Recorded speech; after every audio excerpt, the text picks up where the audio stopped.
dire que je suis très heureux et très touché d'être avec vous ce matin pour vous et cet après-midi pour Je nous. m'appelle Romain Darol. Toutefois, ce n'est pas chez les Romains que nous allons nous rendre ensemble, mais bien chez leurs collègues antiques, les Grecs. En fait, pour créer une pièce comme ça, il faut à peu près 8 semaines. Voilà, 7-8 semaines, c'est le temps qu'on a mis par petits bouts.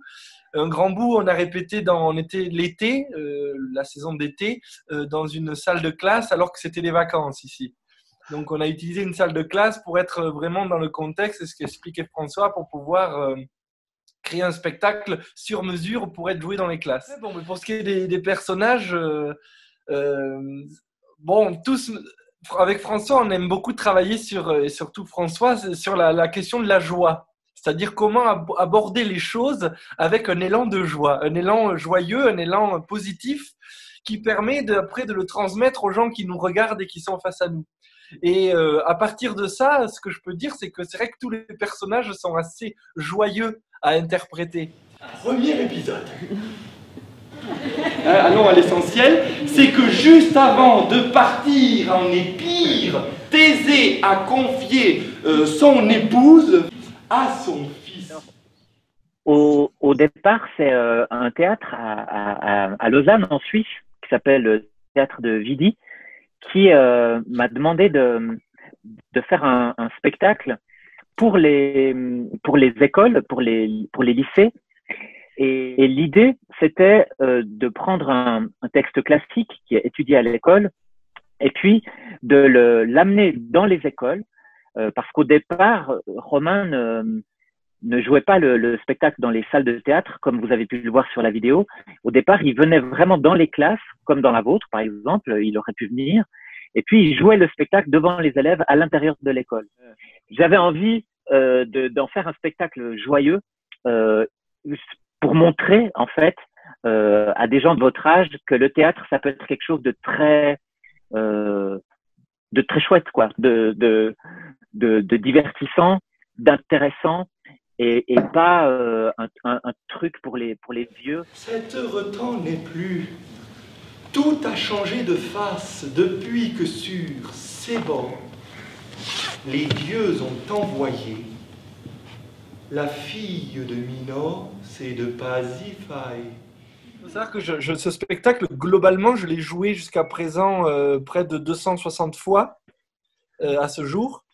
Et je l'ai essentiellement joué jusqu'à maintenant dans les classes.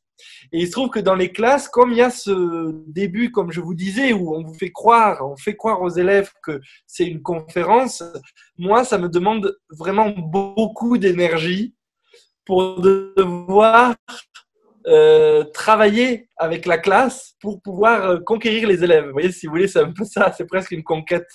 Et pour arriver à les avoir avec moi, ça dure pas longtemps, mais ça demande beaucoup, beaucoup plus d'énergie. En fait, le théâtre, il y a quelque chose de très magique, c'est que ça naît à partir de rien. C'est-à-dire, on n'est pas obligé d'avoir 1000 choses pour faire du théâtre. Il suffit d'avoir un être humain et déjà on peut faire du théâtre. Et ça, c'était quelque chose que j'avais envie d'amener comme idée dans les écoles et puis que j'aime aussi amener sur scène, de rappeler que le théâtre, c'est très économique. Il n'y a pas besoin d'avoir beaucoup d'argent pour faire du théâtre, même si évidemment c'est bien d'en avoir aussi. Qu'est-ce que c'est ça? C'est la fille de Minos et de Pasiphae. Bon, on comprend qu'il s'agit de Phèdre, rappelez-vous, mais il s'agit aussi d'un alexandrin que d'aucuns considèrent comme le plus bel alexandrin de la littérature française. On me pose souvent la question. Oui, c'est tout le livre effectivement que j'ai appris par cœur. Oui. Parce que l'idée, bon là vous l'avez pas eu parce que vous l'avez vu en vidéo, mais si j'étais venu le jouer dans votre classe, ce qui peut-être arrivera un jour, qui sait. En fait, à la fin du spectacle, vous le voyez, on distribue le livre aux spectateurs. Donc vous, ça serait les élèves qui sont dans la classe. Et au moment où je dis « Ouvrez votre livre à la page 60 », les gens ouvrent leur livre à la page 60 et il voit marqué « Ouvrez votre livre à la page 60 », etc., etc., et tout la suite. Donc, en fait, pour que ça marche, il faut aussi que tout le texte corresponde, en fait, voilà. Ça paraît très improvisé comme ça, comme je parle maintenant. En fait, le théâtre peut être aussi très, très écrit. Et donc, c'était important aussi d'apprendre un texte qui, d'apparence, est improvisé, mais en fait, le théâtre, c'est aussi ça. C'est des mots qu'on se dit aussi simples que « Bonjour, vous allez bien, est-ce que vous avez bien dormi ?» etc. Et non, qui l'eût cru? J'avais une rivale. Tout ce que j'ai souffert, mes craintes, mes transports, la fureur de mes feux, l'horreur de mes remords. Mais pour moi, le rôle du metteur en scène, c'est de, comment dire, c'est d'autoriser à ce que le spectacle se passe le mieux possible. Voilà.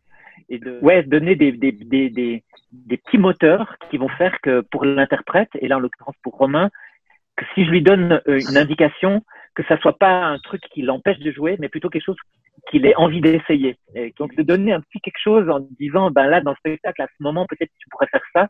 Il faut que ça soit un jeu, il faut que ça soit qu'on ait envie de le faire. C'est ça que, mais je fais même pas exprès, mais je me rends compte que c'est ça qui moi m'amuse, c'est de donner des envies. Et d'un cruel refus.